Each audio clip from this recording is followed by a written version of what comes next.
And we are up and running. I am in the Midwest, and it's a bright sunny day, although autumn has descended upon us, and this is Halloween Day, so we're we're celebrating pumpkins and turnips and all sorts of really phenomenon of nature that can spook us in the wee hours of the morning. How are you this morning, Stephen? I'm doing pretty well. We had a Halloween party that we went to last night, which was pretty fun. It was nice to get together with some people. Yeah, this is a good season for sharing because we've arrived at that place of harvest, and so we've got apples and squash and pumpkins and all sorts of wonderful delights from Mother Nature, and it's a good opportunity to make every opportunity that arrives a event based on the idea of Thanksgiving and sharing. Amen. Well, we are at lesson 75 in the lesson book. We haven't been doing the review sections. We've just been doing kind of a non-stop process of moving through these lessons. And so lesson 75 has got an interesting set of imagery around it, at least in my mind. It says, "The light has come." So do you want to start us off, Stephen, with what it is that captures your attention with this section? Yeah, I do. I'll just start off with reading this first paragraph. The light has come. You are healed and you can heal. The light has come. You are saved and you can save. You are at peace and you bring peace with you wherever you go. Darkness and turmoil and death have disappeared. The light has come. Yeah, it's really beautiful. And I noticed that, Jesus in this first paragraph has said the lesson 3 times. So I think he's really trying to reiterate that point, that the light has come. It's not something we need to wait for any longer. That's right. And this is where we get into some kind of weird journeys through the course, in that the truth is we have already been enlightened and have awakened. And yet it seems to us that we're still stumbling around in the darkness. So you've got a kind of an interesting paradox here. And the only way to clear the paradox within the process of the Course in Miracles is by retraining the mind to accept that these events, all of your history, all of your previous life or lives, never occurred, and that the light is here. The light was never extinguished. So it's drawing us to that second step in our awakening process of realizing and being able to be completely idea that all of this is over and it never happened. And we will see this continue to get amped up in the lessons, so that we're drawn more and more into that sense of being back at a state of harmony and being in peace and being in God, rather than being in the material world surrounded by lunatics and maniacs. Yeah, as convincing as that may be. Yeah, that's totally true. And the Course talks about how what we're perceiving and experiencing now is really, in the world of time, it's something that happened very long ago. And in the sense of eternity, it didn't happen at all. So it kind of gives your mind something there to chew on, I think, when you first hear that, because it really does seem real. Exactly. It definitely is something that you resist. Every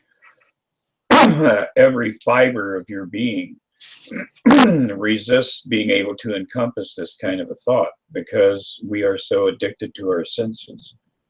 And yet, in reality, everything that is sensual, all of our sensory input, is a response of ideas that a part of the mind that is in turmoil has generated. So none of this is real, and none of it has any power over us. That's the worst part of the insidious nature of this realm, is that we assume, or we have given it power over us, and then we become victims of our own fears and misunderstandings. And a little bit further down here, at the end of paragraph 5, we have a very strong, solid, powerful statement about reality. It says, "The light has come. I have forgiven the world." And when we look at that idea of forgiveness and having forgiven the world, it really fundamentally means that I am able to accept the fact that none of this ever was. So the forgiveness, it still gives you an innuendo of the idea that it was real, but I was able to let go of my belief in it.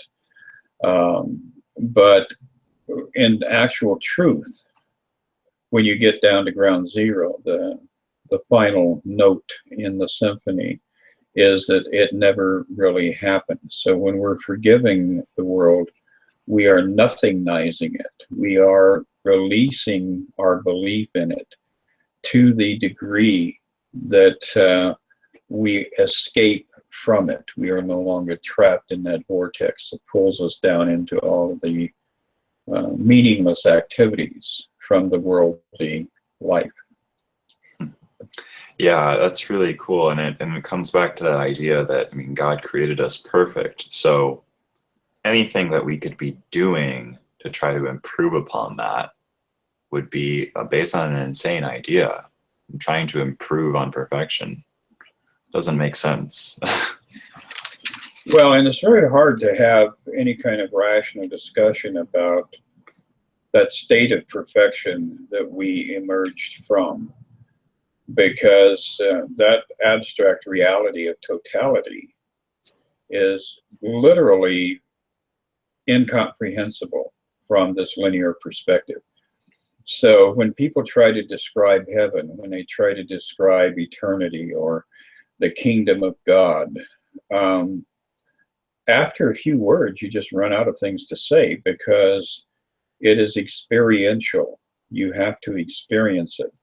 You cannot describe it. You cannot put a frame of reference to it. You cannot put a box around it. And that makes it kind of difficult to have discussions about this sort of thing with people who are, at least, haven't had an initial exposure to the thinking involved in A Course in Miracles. Yeah, and I mean, even the Course in Miracles says that these are words are symbols of symbols. So, it cannot teach love, for learning love is, love is far beyond what this course could teach. And I think that goes along with what you're saying about heaven. That's very true. That is an absolute fact. Well, moving on to number 76, I am under no laws but God's.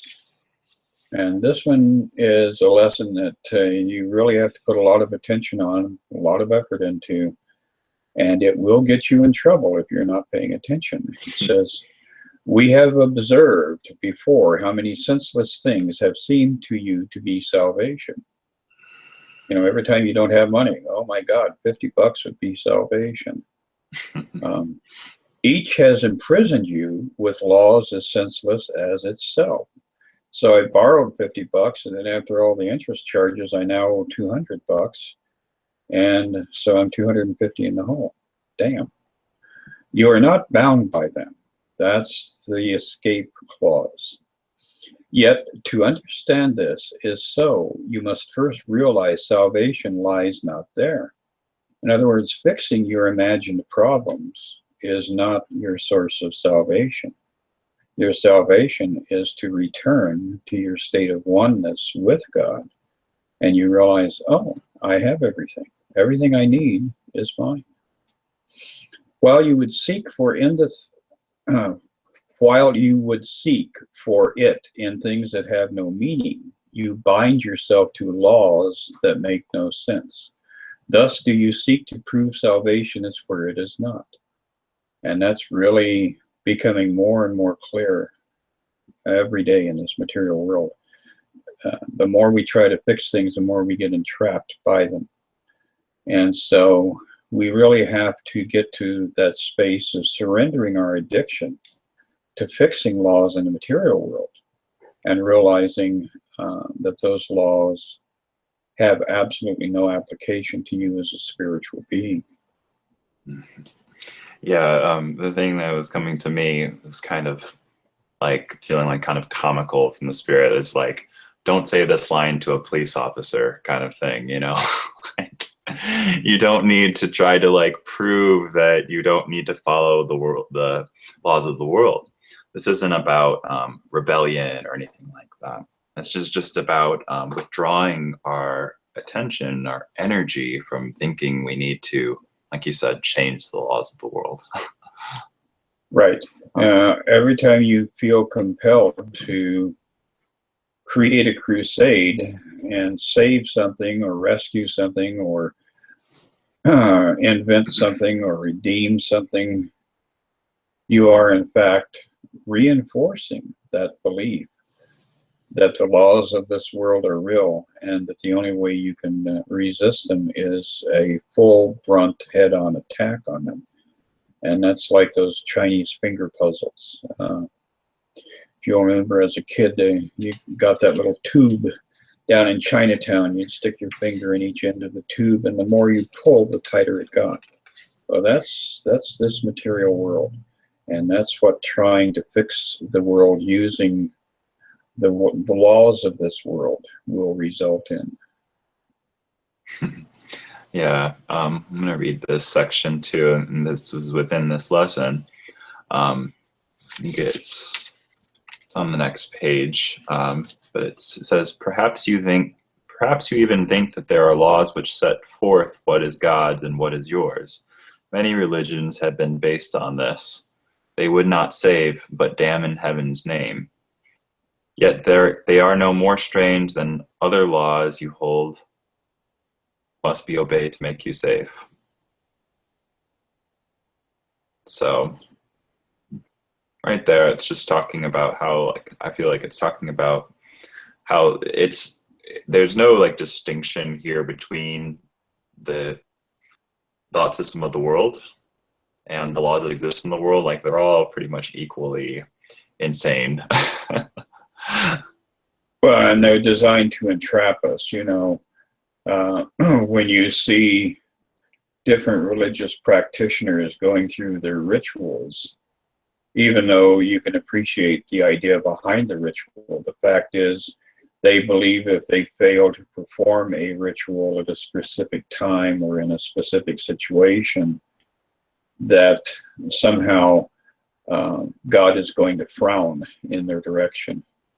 And I think that's what we have to really address as far as religion in general, and to recognize that generally religion is talking about following a specific set of laws or experiencing condemnation. And that was not what Jesus taught, and that is not what God wants us to believe. Mm-hmm. Yeah, at best, I think, you know, the religions, not that religions are inherently wrong. It's just that, you know, religions are meant to be pointers towards God, not these laws or, you know, idols. They're not meant to be idols that we conform to. Exactly. Well, we're down to lesson 77. You want to take this one and run with it? Sure. It says, I am entitled to miracles.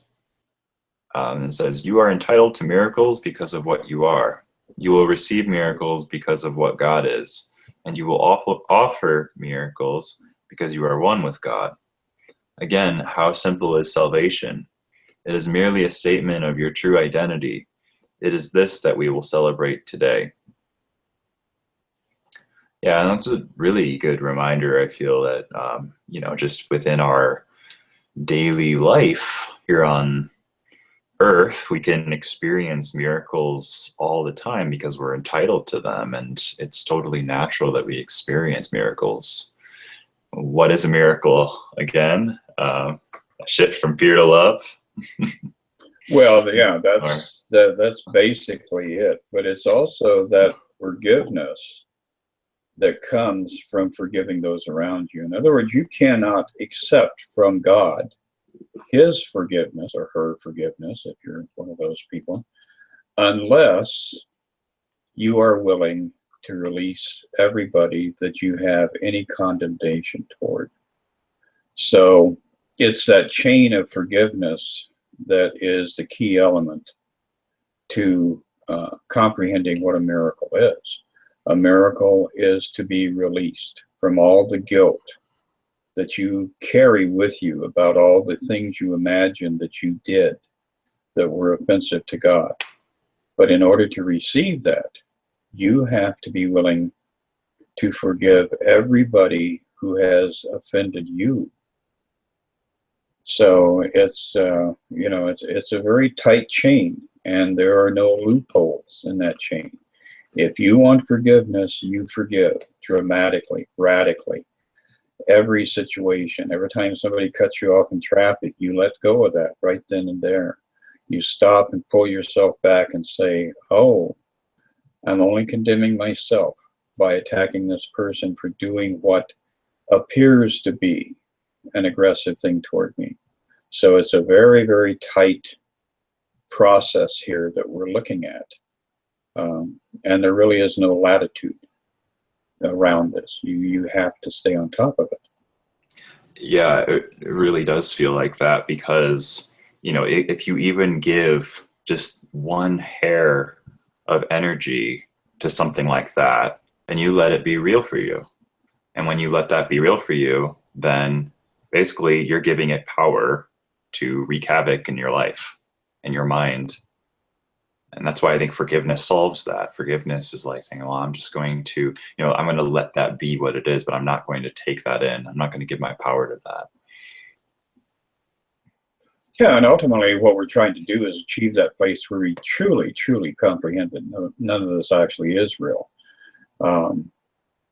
If you watch a movie, if you go to a theater and watch a play on stage, and somebody is reading their lines and doing a magnificent job of it, being a real villain, you realize it would be absurd for you to jump up out of your seat and throw a head of lettuce at that person and scream and get hysterical about what they were saying.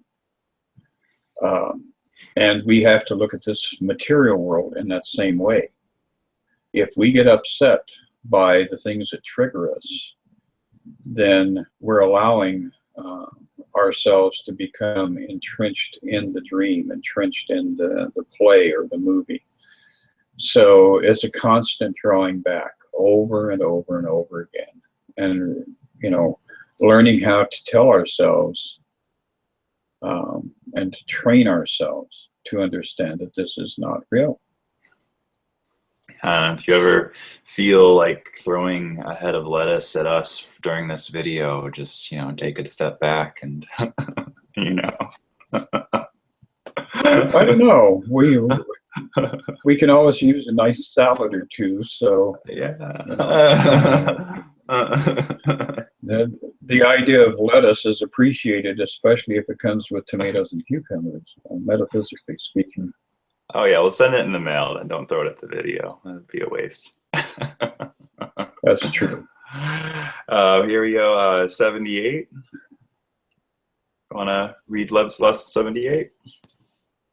Yeah, 78 is a nice reiteration of what I was just babbling about here. It says, let miracles replace all grievances. Perhaps it is not yet quite clear to you that each decision that you make is one between a grievance and a miracle. In other words, you can either be ticked off and angry with somebody and live in that state of hostility and enmity toward them, or you can forgive them and lighten the load and go have fun in the park with your dog or something. Each grievance stands like a dark shield of hate before the miracle it would conceal. And as you raise it up before your eyes, you will not see the miracle beyond. Yet all the while it waits for you in light, but you behold your grievances instead. So this is just, again, causing us to look at our ego and how the ego is founded and anchored on that idea of a separated self. And when you indulge that, when you slide into that mentality, you begin to experience that me against the world. You know, will I be the survivor? It turns into an anthem orchestrated by the rock group Queen. You know, we are the champions of the world. We've got to get out there and beat the hell out of those who don't agree with us and subdue them and suppress them. And, you know, even though that may sound extreme, really sat with your ego and observed it, the amount of anger and viciousness that is there, no matter how much you might believe that your ego is, you know, just self-protective, but other than that, it's a nice little lamb that just wants to frolic in the field. And that's not true. Because when you go into the core and the heart of that ego, you will find that the worst imaginable horror movie pales before what you end up confronting within that part of yourself. And that's the part of yourself that's not real.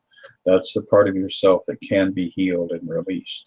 So we really have to address that over and over again.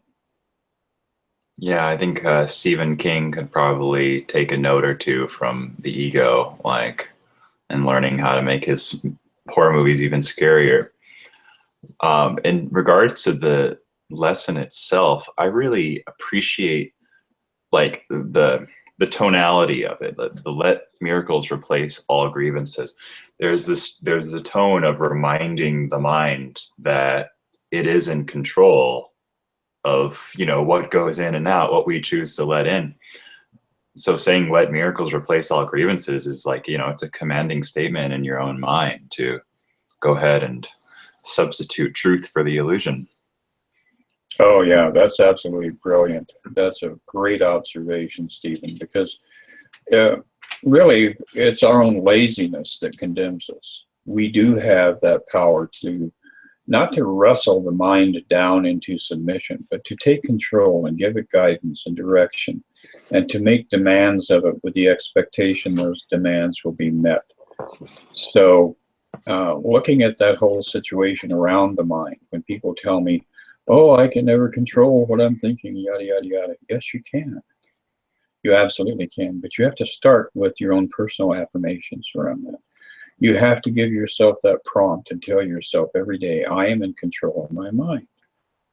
You know, and repeat that throughout the day, and you'll start to recognize more of a sense of dominance, or dominion, I should say, not dominance, but dominion over the realm of the mind.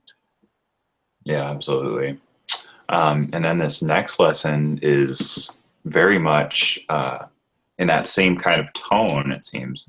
The lesson 79, it says, let me recognize the problem so it can be solved.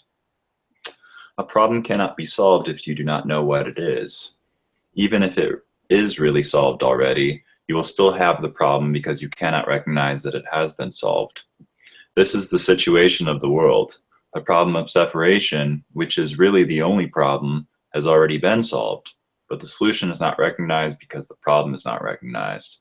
This is really cool. This is an interesting lesson, I feel, because reading the text, when they talk about over and over that, you know, you need to look at that dark spot in your mind. You need to look at, there's a line I believe that says that you need to look at the full extent of your own self-hatred before you can release it. I think this lesson goes along with that. It definitely does. And it also is a constant reminder every time, you know, you walk out the front door and you got a flat tire. Oh shit, I can't get to work now. You, you know, wake up in the morning and have an argument with your spouse or your neighbor or your boss. Every time that you have an experience of that sort, It is a diversion tactic created by the ego to keep you from looking at the real problem. As it says in that first paragraph, the only problem that has ever occurred is your imagining that you have been separated from God. Because as soon as you can redirect conflict and frustration in life back to that one thing, you like I said, you get up and you have that flat tire waiting for you in the driveway. Well, while you're changing the tire, you need to be affirming the tire is not really the problem. The problem is I keep thinking that I'm separate from God. Because when I'm in God, all my needs are met. So there is no flat tire. So it's that constant returning over and over again that once it becomes a habit, starts to get you back on track and starts to help you make those advances. Yeah. No, I think once we can look at that core problem for what it is and see, well, I feel like I'm separate from God, I think that's when it starts to really illuminate for us, because we see how insane that idea is. We see how untrue it is, that we could never actually leave our source. It doesn't really make sense. Yeah, it's beautiful the way that Jesus highlighted that in his teachings, when he would repeatedly tell us that God is life.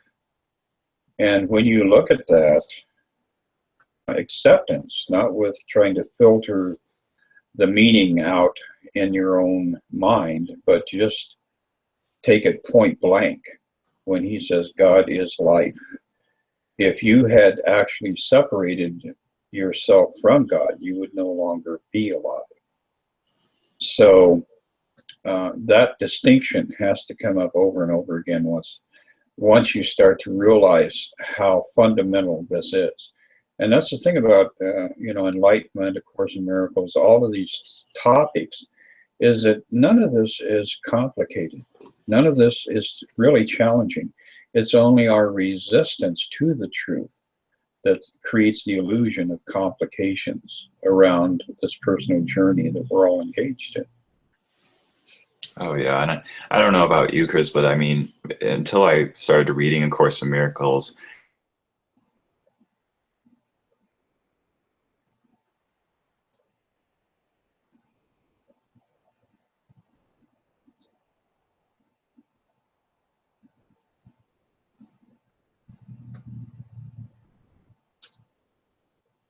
there we go.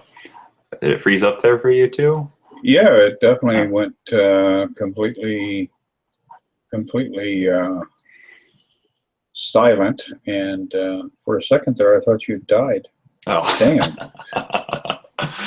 Oh, luckily I can't die, so there you go. So what I was saying was, I don't know about you, Chris, but in terms of these kinds of ideas and in terms of this belief in separation from God, I didn't even know that I had resistance to facing that idea until I started reading the Course. I just didn't even realize that that's what was causing so much resistance inside of me. That is the interesting thing about the Course. You finally arrive at some sort of a miracle junction in life, where you collide with either A Course in Miracles or some other very enlightened text, and it starts to give you that vision, that idea to contemplate. But to show you how far you were into resistance of that idea previous to that, things like A Course in Miracles didn't even show up.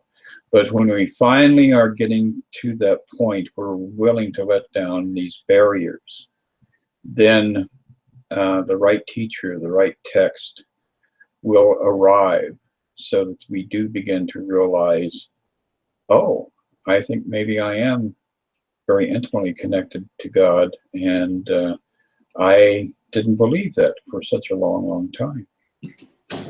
Yeah, but as soon as we start to look at that dark spot in our mind, the problem, as it talks about it in this lesson, then we start to let in the light. We start to let in clarity. And I think everything becomes a lot easier, a lot simpler for us. That is very true. And again, we're reinforcing that idea that all of this is already resolved. All of our problems are resolved. When we go to lesson 80, it says, let me recognize my problems have been solved. If you are willing to recognize your problems, you will recognize that you have no problems. Your one central problem has been answered, and you have no other. Therefore, you must be at peace. Salvation thus depends on recognizing this one problem and understanding that it has been solved. One problem, one solution. Salvation is accomplished. Freedom from conflict has been given you. Accept that fact, and you are ready to take your rightful place in God's plan for salvation. And that's where we, that's where we jump off the next threshold, is giving up all of our obsessions about what we want to do and what we want to accomplish and what has to happen in our lives and what we have to do for others. Because when we actually surrender to that realization that we were never separate from God, then the door opens for us to participate in this plan for salvation that God has for all of the sonship. So that is really an insanely wild and beautiful idea. Yeah, and it really makes me feel grateful for the course because of the way that it helps to accelerate this process for all of us who are interested in its lessons. And we always have the Holy Spirit at our side. It's always guiding us back home and always leading us back to that source. So we're never actually alone. We're never actually lost. Exactly. And down toward the bottom of this particular section, it says, it gives us a little tool here that I think is real handy. And this is just what I was saying earlier in our discussion, to come back to that one understanding over and over again. It says, assure yourself often today that your problems have been solved. Repeat the idea with deep conviction as frequently as possible. And be particularly sure to apply the idea for today to any specific problem that may arise. Say quickly, let me recognize this problem has been solved. So that keeps us, from falling out of that state of grace that is our comfort zone. And so, it's a very, very important journey that we maintain, where we're drawing the reins back and pulling ourselves in over and over again. Yeah, it almost seems as though, you look at that one space where your mind was trying to create a problem for itself, and you go, let there be light. Let me recognize this problem has been solved. And you have to have the willingness to recognize it. You have to have the willingness to withdraw your attention from what your mind is making this big problem. Absolutely, yes. And now we hit another review, so we're going to skip all the way over to lesson number 91. And this will be our final dialogue about the lesson for this edition. Okay.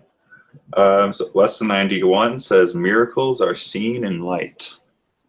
It is important to remember that miracles and vision necessarily go together.